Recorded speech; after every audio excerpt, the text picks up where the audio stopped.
ఈరోజైతే సింపుల్గా mutton curry చేశానండి. ఎలా చేశానో ప్రాసెస్ చూసేయండి.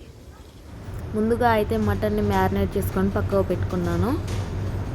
ఇందులో ఉప్పు, కారం, పసుపు, అల్లం వెల్లిపాయ పేస్ట్ కలుపుకున్నాను.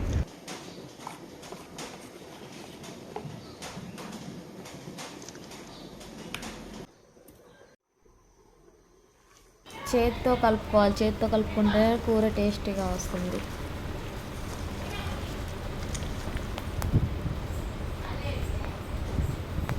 తర్వాత ఒక పెద్ద సైజ్ ఆనియన్ కట్ చేసి పెట్టుకున్నాను.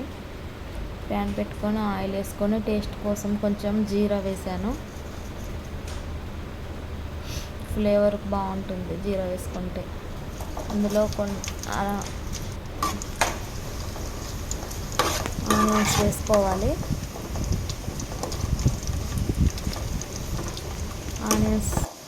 ఆనియన్స్ లైట్గా ఫ్రై అయిన తర్వాత అల్లం వెల్లిపాయ పేస్ట్ వేసుకోవాలి.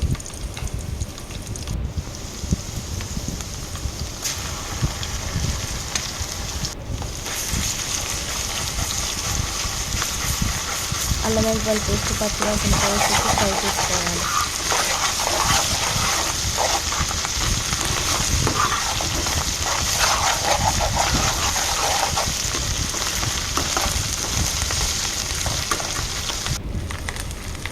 ఇందులోనే ముందుగా మ్యారినేట్ చేసి పెట్టుకున్న మటన్ వేసుకోవాలి.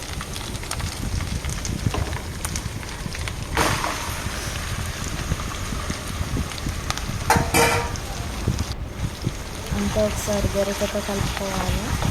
కలుపుకొని ముందే వాటర్ పోసుకోకూడదు. ఉప్పు కారం పట్టేసేపు మూత పెట్టి మగ్గించుకోవాలి.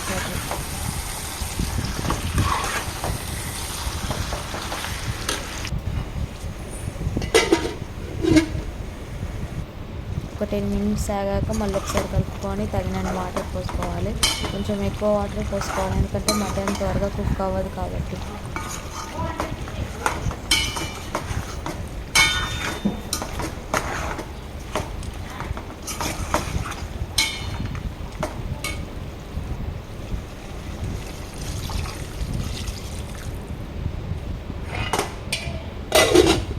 మటన్ కుక్ అయ్యే వరకు మూత పెట్టుకొని ఉడికించుకోవాలి.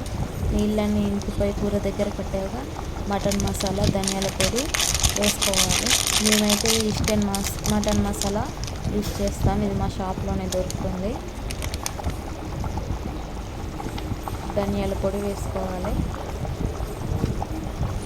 ఇప్పుడంత కొత్తిమీర కూడా వేసుకోవాలి. అంతా ఒకసారి మిక్స్ చేసుకొని ఒక 10 నిమిషాలు మళ్ళీ మూత పెట్టుకొని మగ్గించుకోవాలి.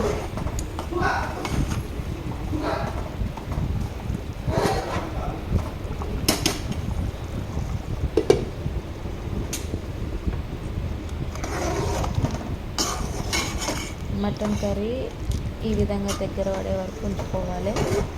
మేమైతే కొంచెం సూప్గా ఉంచుకుంటామండి. అందుకే మేము అలా కొంచెం బాగా దగ్గర పడాలండి. ఇంకొక 10 నిమిషాలు ఉంచితే దగ్గర పడుతుంది. ఇంతే టేస్టీ మటన్ కర్రీ.